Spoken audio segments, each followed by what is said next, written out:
السلام علیکم سامعین، 4 ذی القعدہ اور 13 مئی ہے۔ خبر کا عنوان ہے ابھی تک ووٹ کتنے فیصد ہوا ہے۔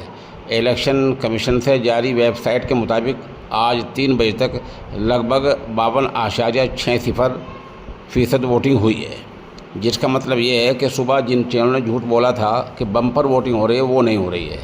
3 بجے تک اگر 52% ہے تو بمشکل آگے 60-65 ہو سکتے ہیں، اس سے زیادہ شاید بہت ہی مشکل مسئلہ ہے۔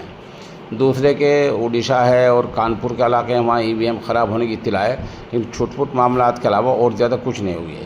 اس بیچ حیدرآباد سے اطلاع ملی ہے کہ وہاں جو BJP امیدوار ہے وہ غالباً بوکھلا گئی ہے، اور جس نے مسلم خواتین کے برقعے دیکھے اور کسی کا وہ پہچان پتر چیک کیا، کسی کا ووٹ چیک کیا، جبکہ دوسرے امیدواروں نے اس پر اعتراض بھی کیا، لیکن اس طرح اس نے کیا ہے اور کہا کہ میں عورت ہوں، میں دیکھ سکتی ہوں اور میرے یہ ووٹر ہیں اور مجھے حق ہے۔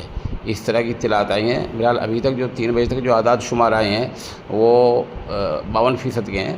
آپ ہمارے ساتھ بنے رہیں، جیسے جیسے خبر اپڈیٹ ہوتی رہے گی ہم آپ کو اطلاع دیتے رہیں گے۔